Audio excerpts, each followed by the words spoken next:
Hello everybody, in today's video I've got an unboxing and Aaron's actually holding it to my right. Say hi, Aaron. Hi, Aaron.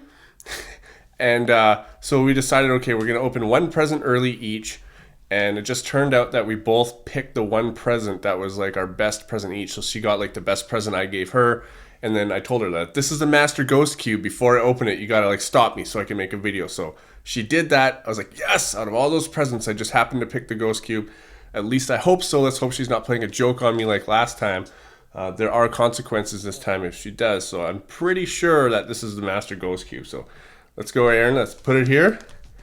And this is my present. Now, if you've been following me on Facebook, you'll know that I've been anticipating this. It's been in my house for a while now. It better be it, Aaron. I'm telling you, this time, you guys remember what happened last year? Let's see. Open from this side.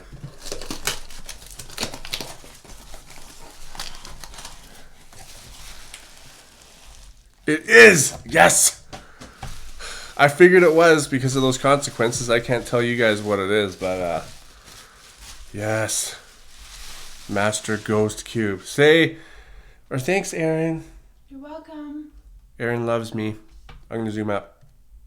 So this is a Ghost Cube. It's a 4x4 one. It's called the Master Ghost Cube. It's basically just a 3x3 version of this, just a lot harder, and I can't wait to get into it. Aaron just brought in a guest for my channel here. This is my ferret named Harry.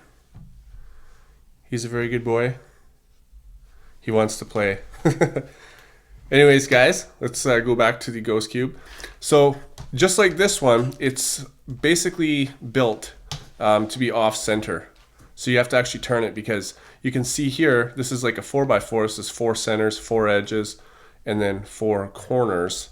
And then these middle slices here, they're a bit off because none of these match up. So you can see that these two here are centers. So if I match these up, then those are 4 centers. And then I'd have to match these up and then those up, and now it can turn. So it starts getting shape shifted pretty bad, pretty quick. Let's go ahead and fix this so I don't scramble it yet.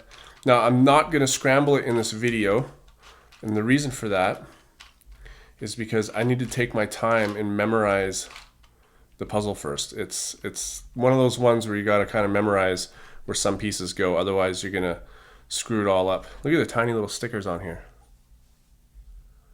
Okay guys, well, I want to play with this. I don't really know what to say about it yet, so I'm gonna go and just play around with it and then come back. It won't be scrambled, but I just want to play around with it before I continue.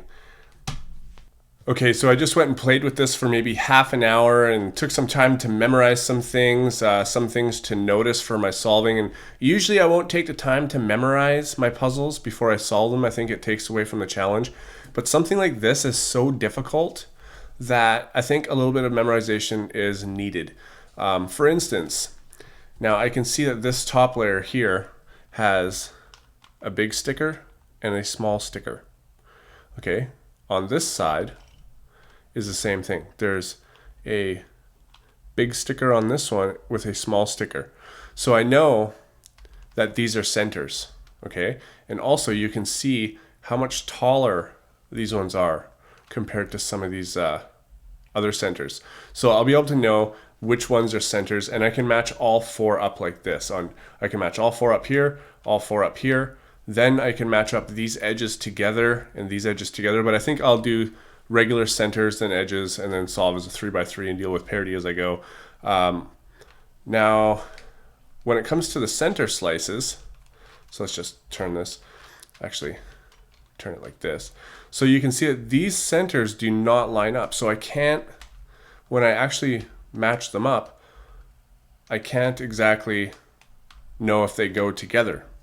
So one thing that I noticed about this puzzle that will help me with that is I can at least get one of them in for sure and then kind of move the others around as I need them.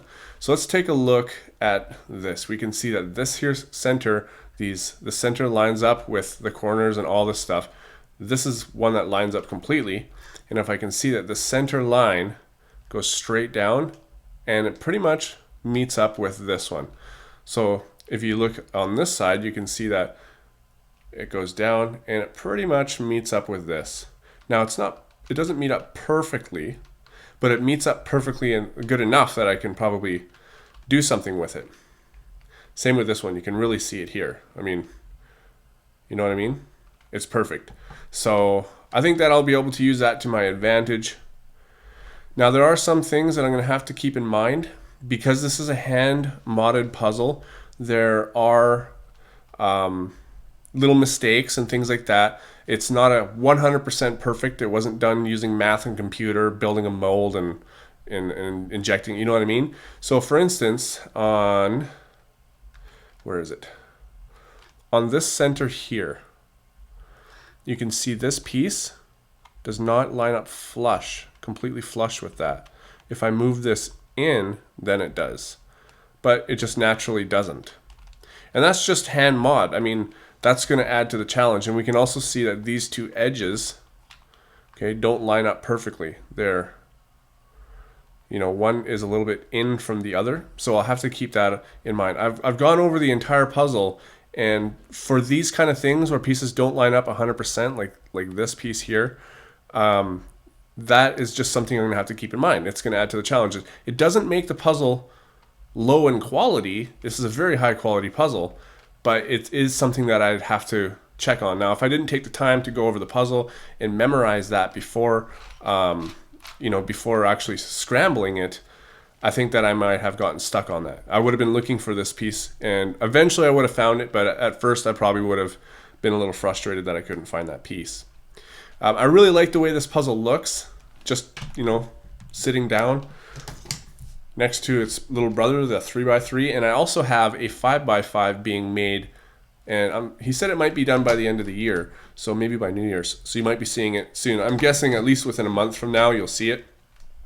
I really, really like the Ghost series. I think they're really awesome. This one here is made out of an actual ghost hand, which is suiting for a ghost cube. This one here is made out of a Shengshao 4x4 version 4. It's extremely smooth. It's extremely quiet, smooth. Now I did notice one thing on the 3x3 is that if I turn, you can see where the modding's been done. Right in here. Let me see if I can find a better one. So right here, you can see where these pieces have been glued together. Now, the gap was not filled. And I prefer it with it filled. And I asked the guy who made this for me, can you fill it on the 4x4? It just, to me, is a more finished puzzle. If it's more money, don't worry, I'll definitely pay that. If you don't do it though, I will do it myself. I just think it's a cleaner look. And you can see that he has done it. It is very, very nice and clean in there. And same with here, like you can see that it looks like one single piece now. It's very, very nice. It's very well done in there. It's so well done that it makes me wonder why is this not filled? I mean, take a look at this. Right, there's a piece here, and it hasn't been capped. It hasn't been capped and filled. I don't know why that is. Maybe it just couldn't because of the mechanism. There's some more around here that are like that. Okay, so there's a little hole right there. Maybe that's the actual piece. So I think that's the actual piece and that can't be filled. But maybe I'm wrong. But if it's not, I wonder why he would go through all the trouble here. Especially on this one though. Like, why wouldn't he fill that? I don't get it. But I don't really care, to be honest. I gotta wonder, like, why wouldn't it be done? Same with here, okay? So we got another one here. That could easily have been capped or filled. I might just fill that myself. And again, like, I know the guy who's, made this for me is watching, and I'm not complaining at all in any way. This is like one of the most amazing puzzles I've ever had my hands on. And it's very, very well built. Why wouldn't it be done? That's what I want to know. I'll probably end up finishing it myself, but either way, it's pretty good. So, price, this puzzle is $180. I will be leaving the email address for this person. That's all I can give you is the email address for this person, not the name or anything like that. I can see another piece here hasn't been filled. I wonder if I can show you. You guys can see in there.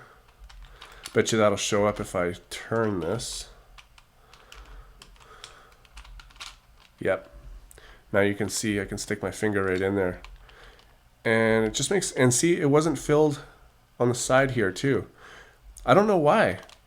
Same, oh yeah, I can see right in there too. So I'm sure that once this is scrambled, which I will be doing momentarily, we'll notice more and more of those. I'm probably going to take it apart and fill it myself, just to finish that off. Anyways, again, I'm not complaining. I want to scramble this thing up now, and I'm a bit scared to do it because I don't believe that I've memorized enough of the puzzle, but I think that I've memorized enough to get me started, and then after that, it will be a bit of a challenge. It's going to be challenging anyways, so what we can do is turn pieces like this. So that's how I have to solve it, or, you know, like this or whatever, but that's basically how it's got to be solved. And then I can turn this one, turn that. Okay, so I'm pretty much screwed already. I've got to scramble it and solve it now. And the movement on this is really, really nice. Now I know Super Antonio Vivaldi's got one. I know a few people have got one. And Super Antonio Vivaldi's is made of an E-sheen, and I always try to avoid E-sheen puzzles, to be honest. I just don't enjoy them. I think that they're one of the lower quality ones, but I guess that they're easy to mod with, so that's probably why people use them. Wow, look at this giant mess already. But yeah, so when I saw that the Super Antonio Vivaldi's was made out of an E-sheen and some of the troubles that he can have turning it, I had to request having mine made out of Shengshao. So I think that's a pretty good scramble. If it's not a pretty good scramble, then I don't know what is. All right, so that is the 4x4 ghost cube. I didn't think I was going to scramble it for this video, but I took my time and memorized it.